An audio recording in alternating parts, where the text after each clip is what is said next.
What do you get when you combine medieval Kabbalah, 13th century Spain, a pinch of Maimonides, and a dash of Aristotle? Well, if you guessed the world's most influential rabbi since Moses, you'd be correct.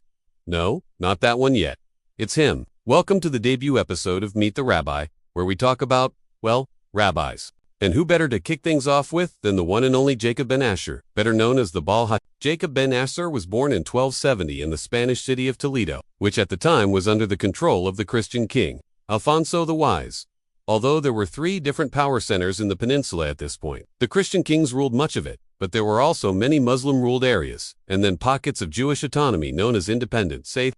These scenarios varied widely in terms of how much they were like actual countries, but they all had some degree of self-governance and were often quite wealthy. Jacob's father actually served as the treasurer for one of these, so young Jacob probably grew up pretty comfortably. And Jacob's family background gives us our first insight into what would make him such an important rabbi. See, his mother was from a line of French rabbis, and his father was from a line of Spanish rabbis. And this blend of northern and southern Jewish thought will be super important for understanding how he came to be the architect of modern Jewish law. Now, while we can say that Jacob grew up well off in relative comfort, things were not good for Jews across the peninsula during the late Middle Ages. There was a lot of persecution and people facing exile. So Jacob's family did what many Jewish families did at this time and moved to France. There is a beautiful story about how they got to France that has become quite popular. It goes something like this. Jacob's family decided to pack up and move to Provence in southern France, except that Jacob wasn't having it. He wanted to study Torah in Israel. So he said to his parents, "I won't go to France, but don't worry, God will help me get to Israel." So God spoke to a donkey that happened to be nearby and told it to take Jacob on its back to the land of Israel. The donkey set out carrying Jacob on its back, and sure enough, after crossing over the mountains into Israel, it dropped him off at the western wall.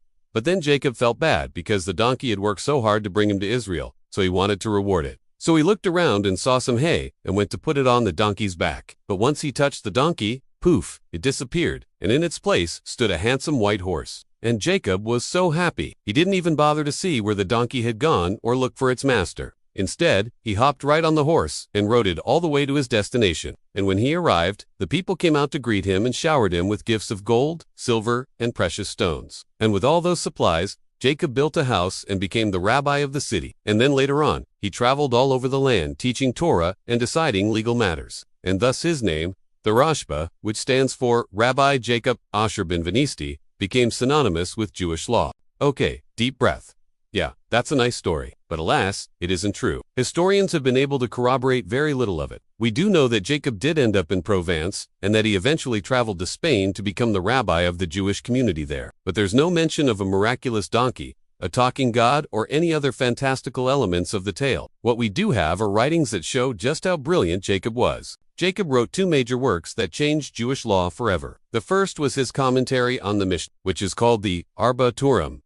The Mishnah is basically the oral Torah, the basis for Jewish law and tradition. It was compiled around 200 CE and had been the central text of Jewish life for over 1,000 years. When Jacob was writing his commentary, there was no printing press. So the Mishnah was copied by hand, which made it difficult to track down different versions and variants of the text. And there were lots of debates going on at the time about exactly what the law was. Jacob had the brilliant idea to compile the various opinions on a single page next to each other. This made it easier for rabbis to compare the different opinions and determine which ones were more or less convincing. His work was so influential that it essentially became the standard version of the Mishnah. Even today, centuries later, almost every edition of the Mishnah is printed with the 4 cubits on the facing page. And Jacob's influence doesn't stop there. His second great work was the Arba Halakat, also known as the Tuah, which stands for the first letters of the 4 sections of Jewish law. It's a code that compiles all of Jewish law in one place, starting with the most fundamental laws and building upon them. In the introduction to the Tuah,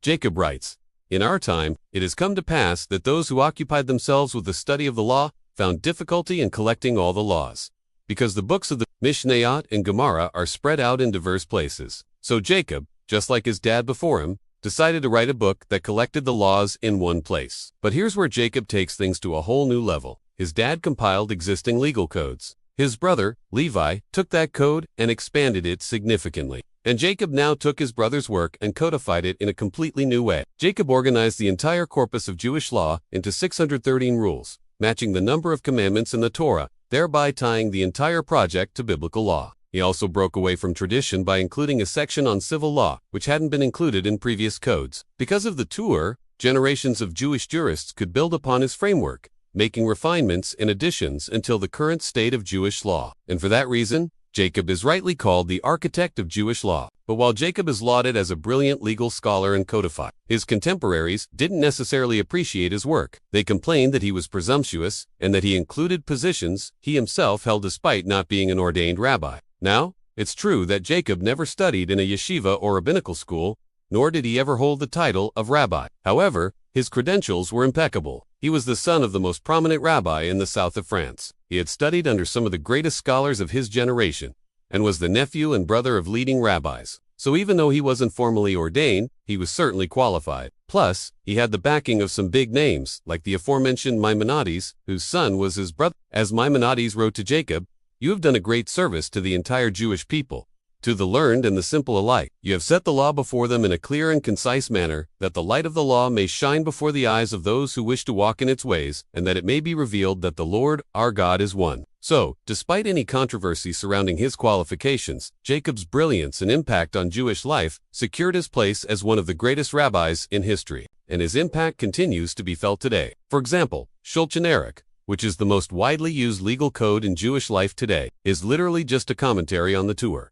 Jacob's work continues to shape the lives of Jews around the world. Nearly 800 years later, Jacob died in 1340 while traveling to attend a rabbinic conference in Paris. He was already very sick, but he insisted on completing his mission, and on the way, he stopped to visit a community in Metz, where he fell gravely ill and died. He was buried there, but his grave was lost to history until it was rediscovered in 2008. Jacob was a brilliant legal scholar who modernized Jewish law and made it accessible to generations of Jews.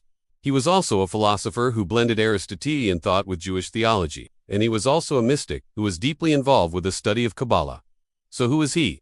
Was he a rationalist philosopher, a brilliant legal scholar, an esoteric mystic? Well, the answer is yes.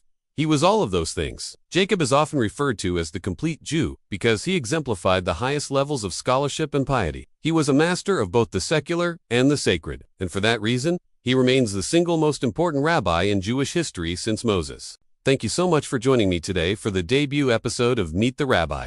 If you enjoyed this episode, please be sure to like and subscribe. Thanks for watching, and until next time, stay curious.